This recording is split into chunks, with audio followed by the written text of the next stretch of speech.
注意看，这几个男人深夜潜入废弃矿井，不是为了挖煤，而是盯上了井下价值不菲的铜线。他们带着专业工具，火花四溅地切割着电缆，丝毫没意识到这贪婪的火花即将点燃一场毁灭性的灾难。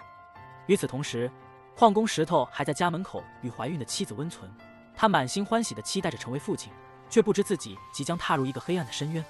一声巨响，整个矿井瞬间坍塌，碎石和浓烟吞噬了一切。刚才还在为即将到手的财富兴奋的男人们，此刻只能在黑暗中惊慌奔逃。井下幸存的矿工们被困在了数百米的地底，氧气越来越稀薄，绝望如同潮水般蔓延。而在地面之上，一场与时间赛跑的大型救援行动立刻展开。橙色制服的救援力量迅速集结，指挥中心灯火通明，但复杂的山地结构和井下不稳定的地质状况让救援工作步步维艰。石头的妻子邵丽也赶到现场，她穿着单薄的红衣，在冰冷的警戒线外焦急地等待。那个承诺要平安归来的男人，如今生死未卜。时间一天天过去，井下的情况愈发糟糕。幸存者们在黑暗中从最初的相互扶持，逐渐走向崩溃的边缘。有人终于忍不住，将矛头指向了带头的赵队，质问他为何明知有危险还要带大家下来。原来赵队是为了给女儿筹集看病的钱，才铤而走险。面对众人的指责，这个男人痛苦地承认是自己的错，绝望的哭喊声在狭小的空间里回荡。食物和水已经耗尽，他们开始靠幻想美食来支撑求生的意志。从辣子鸡到羊肉粉，每一个菜名都承载着他们对外面世界最朴素的眷恋。他妈提我女儿就提，你就是想让我们大家给你女儿陪葬，是不是？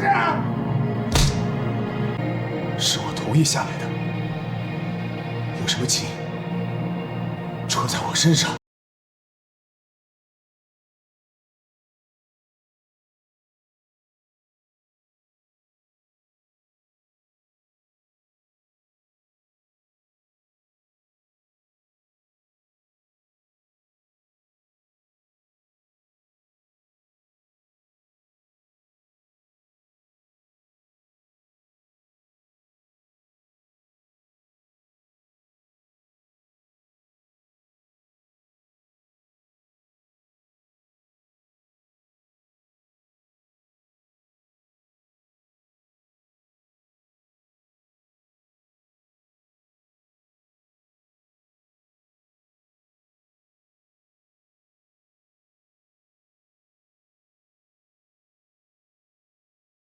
就在所有人都濒临绝望的时候，奇迹发生了。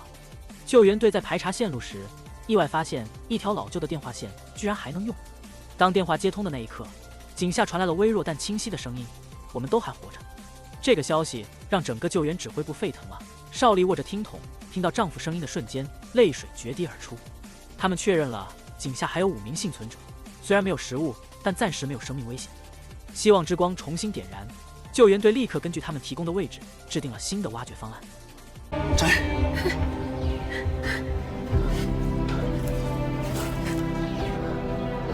喂，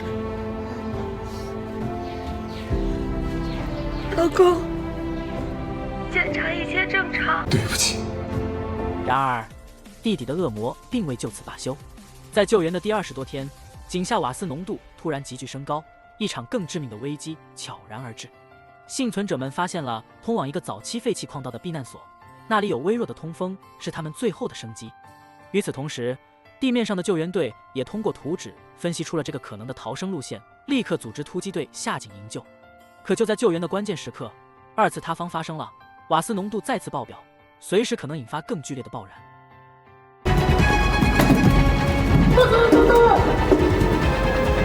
我们出去！